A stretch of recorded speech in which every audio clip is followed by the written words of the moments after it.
Bonsoir à tous, soyez les bienvenus. Place à l'info régionale avec à la une ce soir les écarts de prix entre la Guadeloupe et la France hexagonale. La vie reste plus chère dans notre archipel. La différence est encore plus marquée dans le secteur de l'alimentation avec des prix qui sont 42% plus élevés selon l'INSEE. Les résultats dans la filière agricole progressent, tout examen confondu. Cet enseignement affiche 88% de taux de réussite. Nous verrons les progressions en détail. Des ateliers spéciaux seniors pour se familiariser au smartphone. Pendant les vacances, l'association Solutions Vertes reconduit l'initiative. Les personnes âgées et retraitées s'entraînent à utiliser ces téléphones pour rester connectés et autonomes. Enfin, une expo à aller voir à Petit-Bourg, celle d'un artiste autodidacte, André Edinval-Sidambarum, qui propose des tableaux abstraits jusqu'au 30 juillet à la galerie Émergence Art. Ce n'est pas vraiment une surprise, consommer en Guadeloupe coûte clairement plus cher par rapport à l'Hexagone, 16% en moyenne, c'est ce que révèle l'enquête publiée par l'INSEE. Elle a été présentée ce matin lors d'une conférence de presse au siège de l'Institut à Bémao. Tous les secteurs sont concernés par ces écarts de prix, mais c'est encore et toujours le poste alimentation qui pèse le plus lourd dans la balance. Les prix sont 40% plus élevés. On fait le point avec Ludivine Guillaume-Léoulac, Canel Louisie Gabriel et Ludovic Guédu. L'écart de prix entre l'Hexagone et la Guadeloupe, un sujet qui ne cesse d'animer les réseaux sociaux. Sur ces vidéos, des vacanciers choqués par le coût élevé de certains produits. Oh my god, 2 tranches de jambon, 3,15 €. Oui, par contre, le fromage, il est méga cher, 5 €, 7 €. Je vais aller voir les yaourts, j'adore les yaourts, on va voir si c'est cher. Ah oui, c'est plus de 3 €. Nous, chez nous, c'est dans les 1 €. La vie chère en Guadeloupe, une réalité. L'écart de prix s'est d'ailleurs accentué entre 2015 et 2022 selon l'INSEE. Plus 16% en moyenne par rapport à l'Hexagone. Dans cet écart, il faut voir plusieurs choses. D'ailleurs, il y a une marge d'incertitude de 1,5 et aussi il y a des produits qui sont montés en gamme. Du coup, il y a des écarts de prix qui se font sur des produits qui sont de meilleure qualité et qui expliquent en partie cet écart de prix. Des produits au prix plus élevé dans tous les secteurs, avec en tête l'alimentation qui pèse très lourd dans la balance. Se nourrir coûte en effet bien plus cher en Guadeloupe que dans l'Hexagone, plus 42%. Au début, quand on achetait 50 € de course, on avait un chariot qui était rempli. Maintenant, avec 50 €, on n'a même pas un petit cabas. Donc, c'est vraiment désolant. Quand je compare par exemple le fromage râpé, le beurre, tout ça, ça a beaucoup augmenté. Oui. Je vais régulièrement voir mon fils sur Perpignan. Quand je compare avec les prix d'ici, je trouve que c'est chaud. Donc j'ai dû ramener des choses en venant. C'est très très très cher. Là je viens d'acheter des fruits, mais c'est 4,85 € le kilo, c'est quand même rédhibitoire. C'est principalement lié à la viande, aux produits laitiers et à l'eau. Ces trois produits-là pèsent pour un tiers de la consommation de l'ensemble des produits alimentaires. Les coûts liés au domaine de la communication sont également plus onéreux que dans l'Hexagone. L'écart atteindrait les 36%. Avant, j'étais chez un opérateur et par exemple, peut-être 2 semaines après, j'avais plus d'Internet. Mais maintenant, je suis sur un autre opérateur, ça va, mais c'est cher pour moi. Surtout avec ce qu'on a là maintenant, par exemple, pour 30 € 100 gigas, alors qu'en métropole, vous avez pour 9 €, vous avez des 150 gigas. Idem pour les dépenses de loisirs et de culture ou encore pour la santé. A l'inverse, les écarts de prix sont moins importants pour le logement et les transports. Les produits importés ne sont pas les seuls à être les plus chers. La production locale aussi affiche des prix en augmentation. Exemple, avec le maraîchage, on a relevé ce matin 6 € le kilo de tomates. Les courgettes sont à 5 € le kilo et il faut compter en moyenne 3 € pour un sachet de laitue. La politique à présent avec ce nouveau report du comité interministériel des Outre-mer, initialement prévu le 12 juin. Il vient d'être décalé pour la 3e fois. Le CIOM est censé faciliter l'avancement des grands chantiers dans nos territoires. Mais le gouvernement a pris la décision de déplacer le rendez-vous. C'est bien sûr une déception pour les élus. Écoutons la réaction de Guy Losbar, le président du conseil départemental. Cela fait plusieurs reports. Tout ce que j'espère, c'est que cela permettra qu'on puisse mieux répondre à nos préconisations, à nos attentes. Mais vous savez, cela me confirme et me conforte aussi dans l'idée qu'il faut une plus grande domiciliation du pouvoir au niveau donc, de la Guadeloupe. que certaines compétences puissent être exercées, que nos réalités soient prises en considération, de manière à ce qu'on ne soit pas obligé à chaque pas d'avoir l'autorisation ou encore d'interpeller le gouvernement. Des propos qui tranchent avec l'euphorie de la journée de congrès le 7 juin dernier à Basse-Terre. Les élus parlaient alors de stratégie, de développement économique et d'évolution institutionnelle. Ils étaient alors dans l'attente d'un SIOM qui tarde à venir. Alex Robin. C'est un conseil qui réunit l'ensemble des ministres. Ils vont parler que des politiques publiques applicables en Outre-mer. Ça va être présidé par le chef de l'État. Nous n'en savons pas plus à la date d'aujourd'hui. Et dans ce cadre, le gouvernement nous a demandé de faire des propositions. J'invite chaque Guadeloupéen à pouvoir déjà s'informer, se renseigner, mais aussi pouvoir faire des observations, des amendements ou les compléter dans le cadre des échanges que nous allons pouvoir maintenir. Il faut aller vers le peuple, les collectivités majeures, les collectivités des communes et aussi les EPCI, qu'on puisse aller voir le peuple, les écouter, faire un tour, et comme cela, on pourra faire une synthèse qu'on pourra cautionner et permettre précisément l'évolution, je dirais, de ces propositions que nous ferons au niveau de l'État. On est aujourd'hui un peuple majeur, on a le potentiel pour écrire notre histoire, et il suffit de la volonté, de l'audace.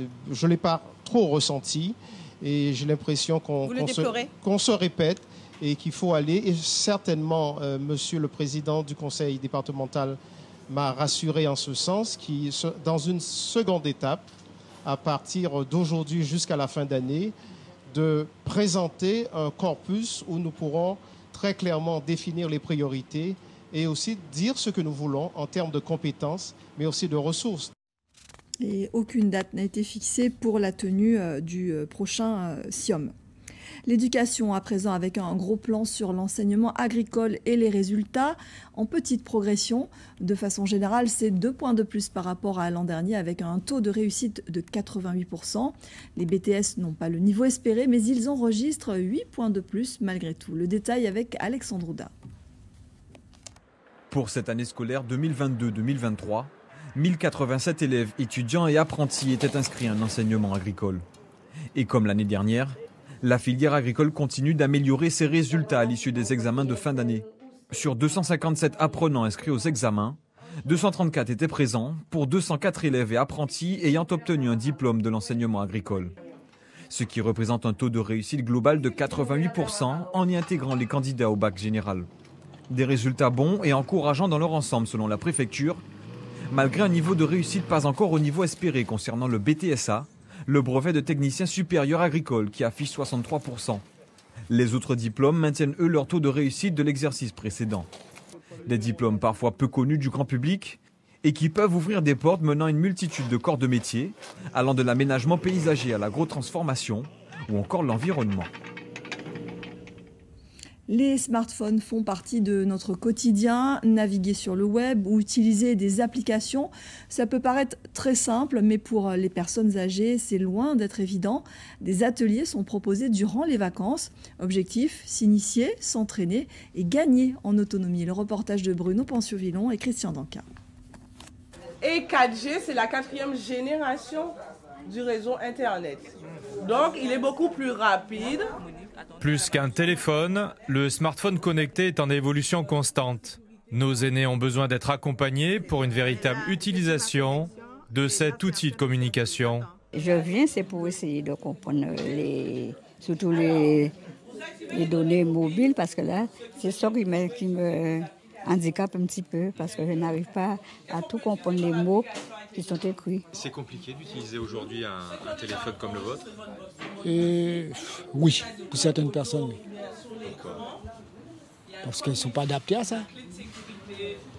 Je n'ai pas connu ça, moi, dans mon temps. Et je viens de trouver quelque chose que je ne savais pas. C'est ça, mes fichiers. Je cherchais mes images, je viens de les trouver tous.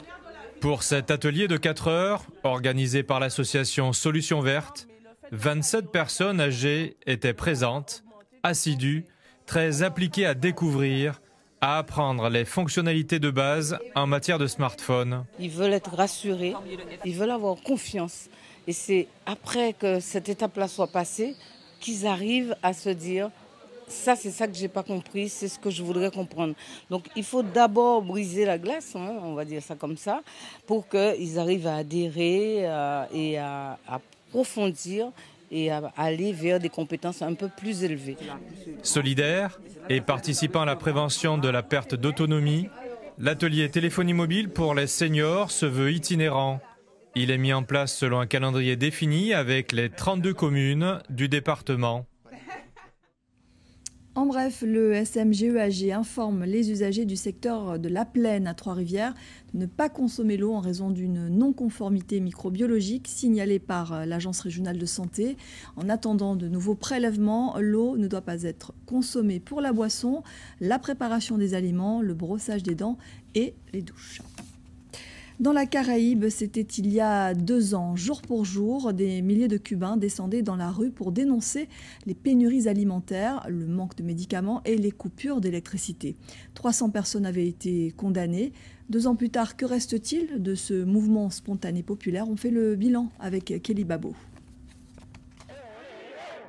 C'était le 11 juillet 2021. Les rues d'une cinquantaine de villes cubaines bondées de manifestants. Du jamais vu en 62 ans de régime. Excédés par les pénuries alimentaires, l'inflation, le manque de médicaments, les nombreuses coupures d'électricité et les emprisonnements d'opposants politiques, les Cubains avaient décidé ce jour-là de manifester spontanément. Mais à quel prix? Des centaines de personnes ont été condamnées à de lourdes peines de prison pour délits divers selon le procureur général. Mais 2 ans plus tard, les voix qui critiquaient le gouvernement ne se sont pas totalement tues, et encore moins celles des proches de manifestants emprisonnés. À l'image de Martha et Lisette, maman de manifestants toujours derrière les barreaux. Au bout du fil, Martha discute avec l'un de ses fils emprisonnés. Nous sommes forts, et nous sommes conscients et fiers de tout ce que nous avons fait.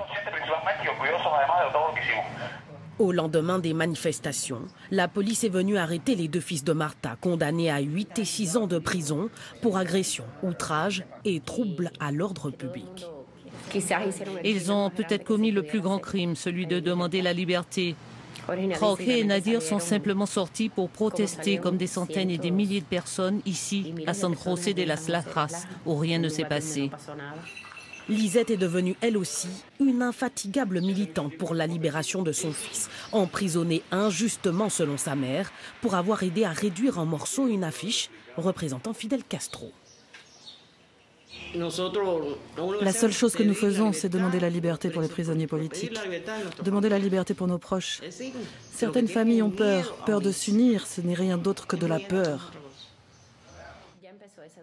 Convaincus que leurs enfants n'ont rien fait pour mériter ces peines de prison considérées comme exagérées, les 2 femmes ont commencé à médiatiser leur cas sur les réseaux sociaux, un des rares espaces ouverts sur une île où l'opposition est illégale. L'actualité sportive avec tout d'abord le Traditour, une étape adaptée à la météo du jour, de mauvaises conditions qui ont conduit les organisateurs à modifier la course. Pas d'arrivée à Gourbert comme c'était prévu au départ, mais une épreuve au large de Petit-Bourg. Et c'est Xeria de Nicolas Perrier qui remporte l'étape. Le maillot jaune de leader revient à Marc Forbin sur Vito. On écoute le gagnant de l'épreuve du jour, interrogé par Eric Stimfling et Jean-Marie Mavunzi. Les conditions étaient carrément dantesques à la boue au vent. Il fallait, on était plus sous la gérance, service minimum on va dire, pour ne pas avoir d'avarie, ne pas casser, puisque j'ai vu qu'il y a des bateaux qui ont perdu des voiles, etc. Et puis faire le moins de manœuvres, ne pas avoir à empanner ni à virer de bord. Donc je pense qu'on a même traversé la caille, on ne s'est même pas rendu compte, tellement qu'il y avait des conditions. Et c'est ce qui a payé, aussi par rapport aux autres qui ont dû virer de bord et faire un peu plus de chemin, qui fait qu'aujourd'hui, on gagne l'étape, nous sommes contents et je pense qu'on remontera au classement général. Et pour revivre cette étape en détail, rendez-vous à 20h dans le carnet de bord du jour. Et dans le grand cul-de-sac marin où les équipages ont navigué hier, notre équipe a fait une halte à la ferme aquacole de Bémao. Pascal Lunion et son associé ont créé la société d'Ipagua. C'est un élevage de poissons, une production qui permet de fournir des restaurateurs mais aussi les particuliers. Le reportage de Yael Selbonne et Livan Seprika. Dans le grand cul de sac marin, un étonnant dispositif flotte à la surface de l'eau. Il s'agit d'un cubi flottant. Entendez par là un ponton qui accueille des cages servant à la culture de poissons. Il y a 8 ans, Pascal Union et un ami, tous deux passionnés de pêche sous-marine, ont décidé de créer une ferme aquacole du nom de Dipagua.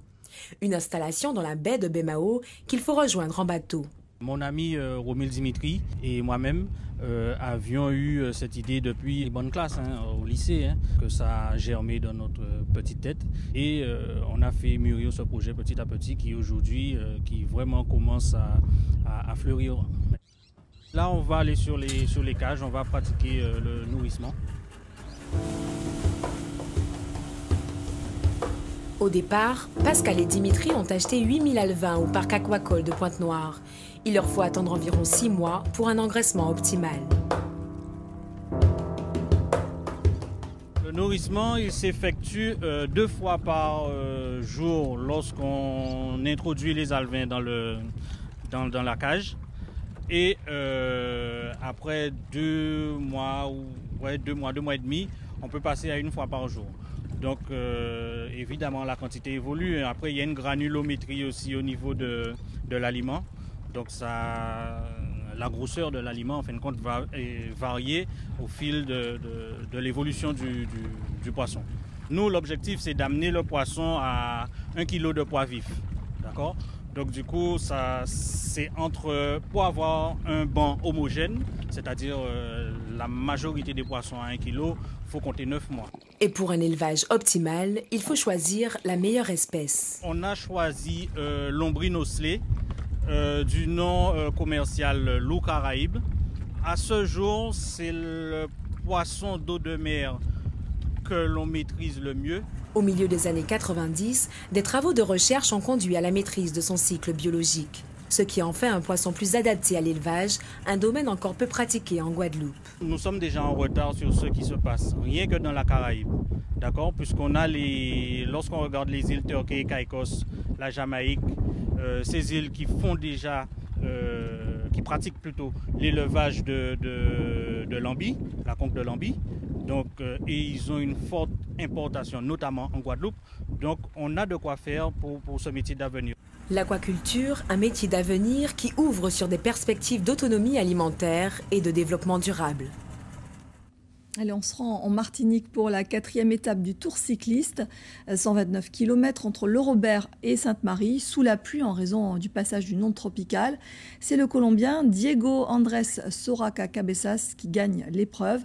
Le résumé du jour avec nos confrères de Martinique La Première. Guillaume Gaborieux, le maillot jaune du jour, est entouré de ses coéquipiers. À la faveur du plat, les sociétaires du team Energizer jouent la carte de la solidarité. En tête de course, c'est Damien Roussel de la Guadeloupe et Martin Deschartres de l'entente Huguenot-Byzantine qui mènent le train alors qu'on se dirige vers le sommet de Valat, l'épreuve de montagne de cette 4e étape. En intercalé entre le groupe de tête et le peloton, 3 hommes. Castro Pulido de la PP, Raphaël Olivier Clémencio de la Suisse, Johan Gobin de la team Energizer. Le coéquipier du maillot jaune tente de ralentir celle du compagnon de route, tandis que son leader se met en chasse afin de recoller au peloton devant lui. Au sommet, c'est Martin Deschartres du team Huguenot-Byzantine qui est le premier à basculer vers le Vauclin. Les 2 hommes s'offrent alors une descente à tombeau ouvert, et ce, malgré une chaussée imbibée d'eau. C'est d'ailleurs ce contexte qui provoque la crevaison du Guadeloupéen Damien Roussel, obligé de lever le pied et de laisser s'en aller Martin Deschartres. À ce moment, la bonne affaire est pour Martin Deschartres. Le pensionnaire de l'équipe Huguenot-Byzantine est à 1 minute 30 d'avance sur le peloton et récupère virtuellement le maillot jaune. Mais entre le Lamentin et Sainte-Marie, tout peut arriver, et notamment le retour de Diego Soraca Cabezas. Le grimpeur colombien développe toute sa science et se met en quête de l'homme de tête. Dans un festival de coups de pédale, le Colombien reprend la tête de course. Sous une pluie battante, Diego Soraca Cabezas de la pédale pilotine remporte la 4e étape en 3 heures, 16 minutes et 25 secondes. Dylan Will de la sélection de la Guyane franchit la ligne 1 minute 22 plus tard et récupère le maillot jaune de leader. Sachez que le premier Guadeloupéen est Damien Ursel, troisième au général à 1,21 du leader. On en vient à ce documentaire sur la vie et la carrière de Rudy Gobert. Ce documentaire a été présenté en avant-première à Paris il y a quelques jours. Rudy Gobert, numéro 27, est un film de 52 minutes qui retrace le parcours du jeune homme au début compliqué dans l'univers du basketball, sa relation avec son père guadeloupéen et avec sa mère au soutien indéfectible. Présentation avec nos confrères d'Outre-mer Première. Pas de multiplex pour projeter son film, mais un cinéma d'art et d'essai parisien. Le joueur de NBA a choisi une ambiance plus intimiste pour dévoiler sa vie de basketteur professionnel. Une cinquantaine de personnes, impatientes de découvrir qui se cache derrière ce jeune homme réservé, devenu une star en 2013 en évoluant sur les prestigieux parquets américains. Sur grand écran, ses succès, ses galères, ses peines, mais aussi beaucoup de persévérance pour montrer l'exemple. L'objectif numéro 1 du documentaire, c'est vraiment d'inspirer, raconter mon histoire, que les gens connaissent un peu plus l'envers du décor et inspirer les jeunes. Le documentaire explique en effet les débuts compliqués, son rejet de l'INSEP. Mais aujourd'hui, le numéro 27 est l'un des sportifs français les mieux payés, notamment avec un contrat de 205 millions de dollars signé en 2020 avec l'équipe américaine d'Utah. Pour raconter cette histoire, la vidéo, mais aussi l'animation. On avait envie de définir une nouvelle grammaire de comment faire ce genre de documentaire un peu biopic qu'on en voit de plus en plus de nos jours sur des personnalités du sport ou de la musique, etc. Et on s'est dit, quitte à se lancer dans ce domaine, dans ce genre d'aventure, il faut qu'on trouve notre style, qu'on définisse une manière à nous de le faire. Sa première supportrice, sa maman, présente dans la salle. Elle a participé au projet. Le succès de son fils, une belle revanche. Ça fait beaucoup d'émotions forcément, puisque finalement c'était c'est vraiment ce qui s'est passé, son histoire vraiment réelle, quoi. C'est aussi votre histoire? Oui, c'est la mienne aussi. Ah oui, ça c'est sûr, c'est la mienne. Oui. On a eu beaucoup de difficultés, mais disons que maintenant c'est formidable. Le documentaire Rudy Gobert numéro 27 sera diffusé sur France 3 en décembre et sur les premières à partir de janvier 2024. De l'art pour terminer ce journal, André Dinval-Sidan-Barom présente sa première exposition itinéraire. L'artiste peintre autodidacte offre sa réflexion à travers des œuvres essentiellement abstraites. C'est à voir à la galerie Émergence Art de Vallombreuse à Petit-Bourg. Paul-Henri Scoll, Daniel Quérin. Ce n'est pas le résultat qui est l'essentiel dans la vie, mais le chemin et le sens qu'on lui donne. C'est par cette citation philosophique de Luc Ferry que l'artiste peintre autodidacte André Dinval-Sidan-Barom s'explique sur sa démarche picturale qui lui est venue de façon spontanée à un temps T de son parcours de vie. Il nous précise qu'il s'adonne à l'art plastique il y a moins de 5 ans, alors qu'un chevalet offert par des amis attendait paisiblement qu'il se décide à empoigner les couleurs.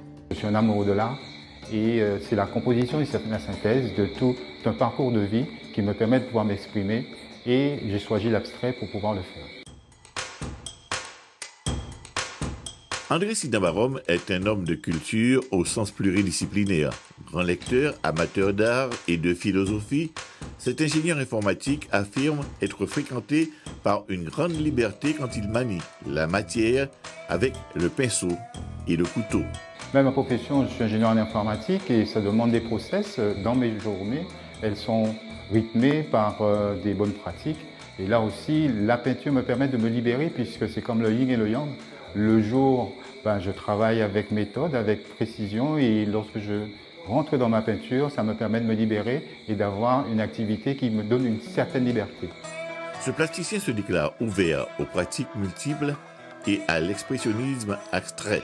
Il se laisse conduire parmi les gestes et les teintes pour exprimer le non manifesté, parfois même une forme de sacré. C'était au départ un exutoire qui est devenu une passion parce que ça me permet de me centrer entre l'esprit, le corps et l'âme. Et là aussi, mon côté spirituel me permet de pouvoir développer davantage des intérêts pour un mieux vivre, un mieux être. Et cette peinture, c'est aussi l'expression qui permet de pouvoir partager. Pour lui, peindre, c'est du silence, une sérénité, se retrouver soi, dans son corps et dans son âme. Itinéraire, c'est le titre de cette lumineuse exposition à voir en ce moment, et c'est aussi une invitation à observer de près les toiles réunies à la galerie Emergence Art de Vallombreuse à Petit-Bourg. Avant de se quitter, je vous rappelle l'une des principales informations de ce journal. Il s'agit des écarts de prix entre la Guadeloupe et la France hexagonale. La vie reste toujours plus chère dans notre archipel. La différence est encore plus marquée dans le secteur de l'alimentation avec des prix qui sont 42% plus élevés selon l'INSEE. Dans quelques instants, le Traditour avec carnet de bord présenté par Yael Selbonne. Demain, l'info revient à 6h en radio avec Sébastien Gilles. Je vous retrouve à 19h30. Très belle soirée à tous. Merci.